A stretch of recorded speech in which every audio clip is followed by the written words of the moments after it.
வெள்ளக்கொடி வந்து பசில் ராசபக்சவோட தொடர்பு கொண்டு கதைச்சிருக்கணும். கதைச்சு அந்த அவர் சொன்ன முடிவுகளை முள்ளிவாய்க்கால் களமுனை அறிவிச்சு, நீங்கள் இந்த வழியாக வெள்ளக்கொடியோட வந்து சரணடையலாம், பாதுகாப்பு ஏற்பாடு செய்யப்பட்டிருக்குன்னு சொன்னதின் அடிப்படையில தான் புலித்தேவனை நடேசன் உள்ளிட்டாக சரணடைய வந்தவ. அதோட கூடி சேர்ந்து வந்த பலருமே இப்ப இல்ல.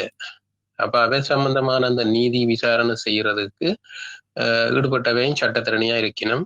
அதை விட அந்த உத்தரவை கொடுத்தவரும் உயிரோடு இருக்கிறார் பசில். அப்ப அந்த பாதிக்கப்பட்ட உயிரிழந்தவை என்ற குடும்பங்கள் இப்பவும் இருக்கணும், அவைக்கு நீதி கிடைக்கல. அப்ப அந்த குடும்பங்கள் ஒரு மகஜரை தயாரிக்கலாம். இந்த வெள்ளக்கொடி விவகாரத்தை இவரோட தொடர்பு கொண்டு முடிவு செய்து முள்ளிவாய்க்காலுக்கு அறிவிச்சு எங்களுடைய ஆக்களை சரணடைய வச்சவ, அவை எங்க உயிரோட இருக்கணும் தெரியல என்று கேட்கலாம். மற்றது அந்த சம்பந்தப்பட்டவரும் கேட்கலாம். நான் பசிலோட கதைச்சேன், கதைச்சு முள்ளிவாய்க்கால் களமுனைக்கு இந்த போராளிகளுக்கு சொன்னேன், நான் அரசியல் துறை சார்ந்த ஜனநாயக வழியில வரக்கூடியவைக்கு சொன்னேன். ஆனால் அவ வெள்ளக்கூடியில வந்தவ இன்னும் எங்க இருக்கணும்னு தெரியலன்னு இவரும் கேட்கலாம். அதாவது நீங்கள் மறைமுகமாக கேட்க வேண்டிய அவசியம் இல்லை, நீங்கள் அதாவது சொல்லுகிறீர்கள் கஜேந்திரகுமார் அவர்கள் கேட்கலாம் என்று சொல்லுகிறீர்கள், அப்படித்தானே?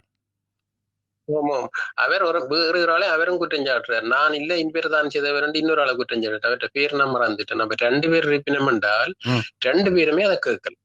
அந்த நாட்களிலே வீராபதி சொன்னவர்கள் அப்படி பேசினாங்களா, அவர்கள் தொடர்பில் இருந்து நாங்கள் தமிழக விடுதலை புலிகளுடைய தொடர்பில் இருந்தேன்னு சொல்லி, அப்படியானால் நிச்சயமாக அதை செய்ய வேண்டும். அதுதான் உண்மையான, அதாவது ஆதாரங்கள் என்ன, இப்பொழுது வந்து உயிரோடு இருக்கின்ற ஆதாரங்களை தான் நாங்கள் முதலில் கொண்டு செல்ல வேண்டும்.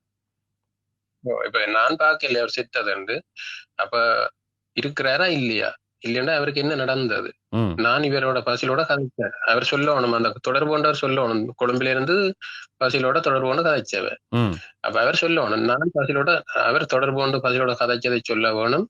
இப்படி சரணடைய ஏற்பாடு செய்யறத பசில் சம்மதிச்சுத்தான் கொழும்புல இருந்து தகவல் கொழும்பில அந்த தகவலை முள்ளிவாய்க்கால் களமுனையை கொடுத்து புலித்தேவன் நடேசன் உட்பட்ட 100கணக்கான ஆக்கள் வெள்ளக்கொடியோட இந்த பாதையால வந்தவைகள் அதுக்கு பிறகு துப்பாக்கி சூடி சத்தம் கேட்டது. அவ எங்கேண்டி இன்னும் உயிரோட இருக்கணுமா இல்லையா ஒன்னும் தெரியல, இதை நீதி விசாரணை செய்யும் கொண்டு சொல்லி குழுக்களிட்ட சர்வதேச நீதிமன்றத்திலே அதை தாக்கல் செய்யலாம். 16 வருஷமா அதை செய்யணும் இல்லை.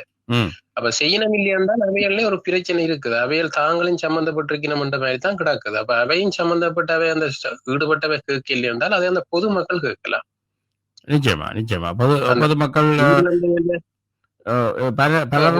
பலர் வந்து தாங்கள் சரண்டையும் பொழுது தங்களுடைய கணவர் மனைவி பிள்ளைகளை கையளித்தவர்கள் இருக்கின்றார்கள். இப்பொழுது அவர்கள் இந்த கேட்கலாம்.